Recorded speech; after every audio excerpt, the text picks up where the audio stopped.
para ser um juiz. Minha formação estava quase completa e eu estava trabalhando no estágio remunerado como um médico legista, bem conhecido na área de Washington. Tudo isso mudou algumas horas atrás, quando eu fui demitido do cargo por me recusar a participar do que eu acredito ser um acobertamento. Mesmo que tenha sido alertado sobre as consequências, se vazasse qualquer informação sobre esse caso, a minha consciência não ficaria bem se eu ficasse quieto. Isso é algo que as pessoas precisam saber. Há alguns dias recebemos um telefonema da polícia do metrô sobre um possível corpo descoberto na linha vermelha. Desde que comecei a trabalhar como legista, temos respondido a algumas chamadas no sistema de metrô. A primeira vez foi uma mulher que tropeçou em uma mala de alguém ao tentar ultrapassá-la nas escadas rolantes. Ela acabou com o pescoço quebrado. 2 vezes fomos chamados por um ataque cardíaco e uma vez para um assalto tarde da noite. O pobre rapaz foi esfaqueado várias vezes no estômago, mesmo tendo entregado o relógio e a carteira para o assaltante. Até agora eu não vi nada especificamente sangrento e foi um pouco decepcionante quando disseram que era apenas um homem caído no trem. É errado desejar ser chamado a um caso que alguém foi empurrado nos trilhos? Enfim, quando chegamos, os paramédicos já estavam em cena. Então nós achamos que era apenas um desentendimento e fomos chamados para fora prematuramente. Mas a fita da polícia bloqueou toda a plataforma da estação. Do nosso ponto de vista, do topo das escadas rolantes, poderíamos dizer que algo não estava certo. Os paramédicos do lado de fora da porta do carro do trem, e eles não estavam realmente fazendo nada, exceto discutindo e apontando para um corpo caído contra uma janela dentro. Poderíamos ter ido embora, mas decidimos dar uma olhada de qualquer jeito só para ver o que estava acontecendo. Quando nos aproximamos, ouvi um pouco da conversa entre os 2 paramédicos. Ele está morto, não é? Disse o mais velho dos 2. Sim, mas mortos não fazem isso. Fazer o quê? Eu pensei. Uma vez que eles nos viram, eles rapidamente concordaram que o homem estava morto e logo saiu de cena para nós analisarmos. É evidente que essa não era uma chamada que eles queriam lhe dar. Eu podia sentir isso. A polícia também não era de muita ajuda. Eu conversei com os policiais na cena enquanto o Doc entrou para dar uma olhada no homem no trem. Um dos detetives comentou que não havia sinais de assassinato. Todas as testemunhas afirmam que o cara simplesmente sentou-se como todos os outros e em seguida parou de respirar. Causas naturais, eu pensei. Parecia só mais um caso seco, mas quando olhei por cima do meu ombro para o Doc, ele parecia confuso. Olhe para isso, disse ele para mim quando eu entrei no vagão. Ao me aproximar, parecia que o homem estava dormindo, como qualquer passageiro faz quando sabe que sua parada não está por perto. Olhar para quê? Eu perguntei.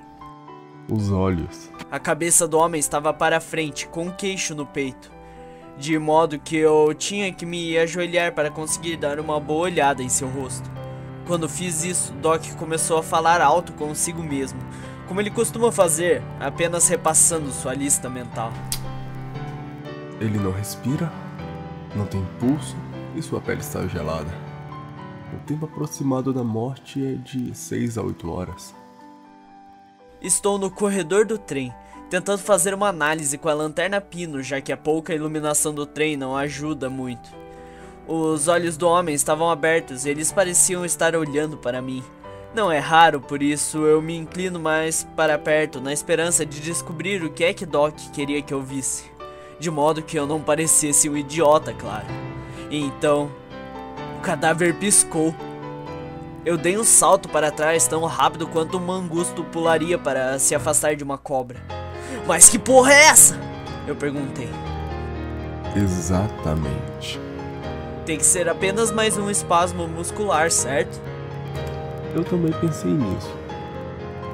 Ele pega o cara pelo cabelo e puxa a cabeça para trás, Com a outra mão, ele acena um dedo na frente dos olhos abertos do homem, que, em seguida, começa a acompanhar como o Doc move o dedo para a esquerda e para a direita. Então o homem olhou para mim e piscou novamente. Você já viu algo assim antes? Algo assim? Nunca. Ele está morto, certo? Eu diria que ele está morto como uma porta. Deixamos o oficial encarregado. Sabemos que não foi possível determinar a causa da morte no local. Uma necrópsia completa teria que ser feita para fazer qualquer tipo de determinação. Ele fez uma nota no relatório que este corpo tinha uma tendência a segui-lo com os olhos e ocasionalmente piscar. Extraoficialmente, ele me contou que o caso inteiro o incomodava. O homem, segundo ele, não tinha qualquer identificação. Cartões de crédito, relógio, joias, um telefone, nem mesmo dinheiro. Tudo que eles descobriram sobre ele foi um bilhete de metrô e um guardanapo em seu bolso. Uma vez que estávamos de volta no escritório, nós vestimos os macacões de exame e eu fui responsável em despi-lo. O cadáver me olhava o tempo todo enquanto eu tirava seu terno. Ele até piscou para mim uma vez. Além disso, algumas coisas estranhas foram observadas sobre seu vestuário. Primeiro, ele não usava nenhuma roupa íntima. Normalmente as pessoas usavam uma camisa por baixo. Boxers ou cuecas e meias, nada. Esse cara não usava nenhuma dessas coisas. Mas por alguma razão, ele tinha 2 cintos. Um sobre o outro. O Doc ligou o gravador e em seguida ligou a serra circular. Eu vi como ele realizou a incisão. E eu fiz uma nota mental de sua técnica perfeita para que eu pudesse tentar fazer o melhor na próxima vez. Eu estou lhe dizendo, o Doc é um verdadeiro artista. Em seguida, veio o agradável som de estalo quando a caixa torácica foi arrombada. Enquanto isso acontecia, os olhos do homem nos observavam. Eu quase podia jurar que ele estava sorrindo também. Durante a hora seguinte, o Doc fez anotações do exame. Ele me entregou cada órgão para ser pesado e catalogado. Não havia nada de estranho ou fora do comum sobre qualquer um dos órgãos internos. Tudo bem. Agora, vamos dar uma olhada em sua cabeça. Eu quero ver realmente o que está causando o movimento nos olhos. Você se importa se eu vendar os olhos dele?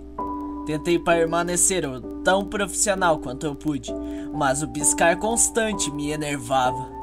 O Doc autorizou, por isso eu tomei um pouco de fita de sutura e trabalhei até a coragem de fechar manualmente as pálpebras do cara.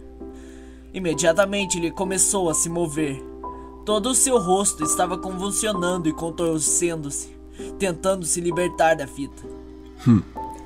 Acho que ele não gostou da ideia, disse o Doc. Então ele tentou tirar a fita dos olhos do homem. Os movimentos violentos pararam imediatamente e o homem piscou para o Doc. Isso não é normal, eu disse. Há uma razão científica para tudo. Nosso trabalho é simplesmente encontrá-lo. Mas ele estava lutando para tirar a fita dos olhos. Eu acho que ele quer ver. Você quer remover o crânio ou quer que eu o faça? Eu estou muito abalado para lidar com o equipamento. Assim acho melhor apenas ver como o Doc usa a serra em torno do crânio do homem. O bastardo ainda está sorrindo. Eu tenho certeza disso. Ele está olhando para mim e piscando com seu olho esquerdo, depois o direito, depois o esquerdo novamente. Eu ouço o som de estalo familiarizado causado pelo topo de um crânio que está sendo puxado para fora. Uou! Ok. Acho que você deveria dar uma olhada nisso. O que é isso? Pergunto enquanto ando ao redor para ver o que está vendo. Os olhos do homem me seguem, é claro. Ele não tem nenhum cérebro. Doc? Agora não. Arrume suas coisas e vá pra casa. Vou terminar de arrumar isso. Mas... Vá logo! Eu ligo pra você mais tarde. Isso não foi um pedido, foi uma ordem. Mais uma coisa. Não diga nada a ninguém. Doc nunca me ligou de volta. Cada vez que eu tentava contato, caía na caixa postal. Tentei voltar no dia seguinte, mas o segurança não me deixou entrar no prédio. Disseram que eu era para aguardar novas instruções.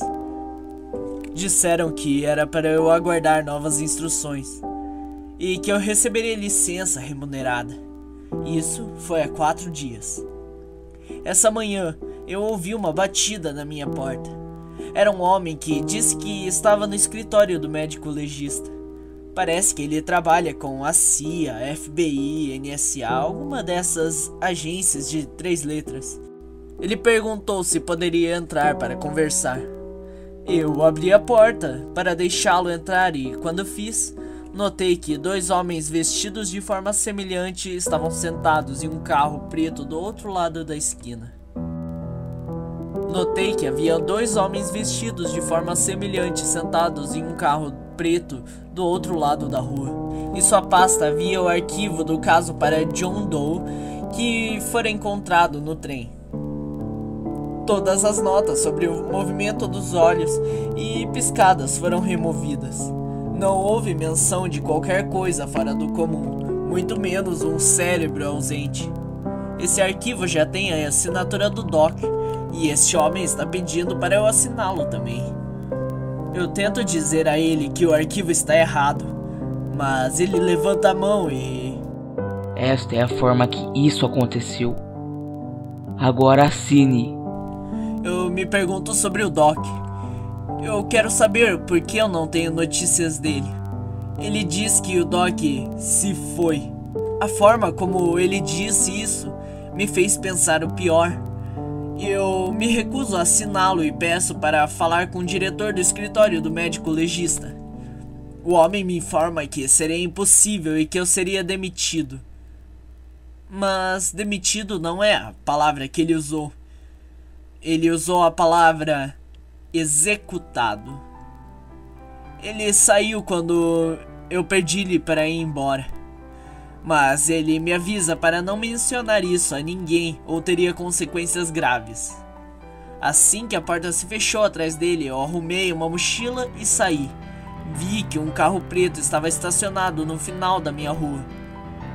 Eu só poderia ser paranoico. Para me certificar que eu não estava sendo seguido, eu mudei de direção várias vezes. Quando eu me senti seguro o suficiente, eu entrei em um bairro residencial próximo e encontrei um sinal de Wi-Fi livre. Acho que algo estranho está acontecendo aqui em Washington. Talvez em outros lugares também. Eu não sei o que poderia ser, mas eu sinto que o Doc e eu vimos algo que não era para sabermos. E agora estamos em perigo. Encontrei o número da casa do Doc. Quando eu liguei para ele, foi direto para o correio de voz. Tentei deixar uma mensagem para ele, mas a linha ficou muda depois que eu comecei a falar. Se alguém está monitorando meus telefonemas, é possível que meu carro esteja grampeado também. Eles já sabem exatamente onde eu estou.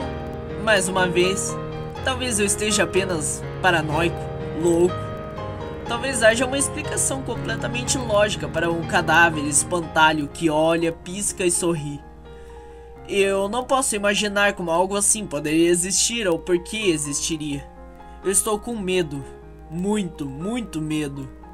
Eu decidi que a única coisa a fazer seria escrever isso e enviá-lo a todas as pessoas que eu conheço. Eu espero que essa informação chegue a alguém.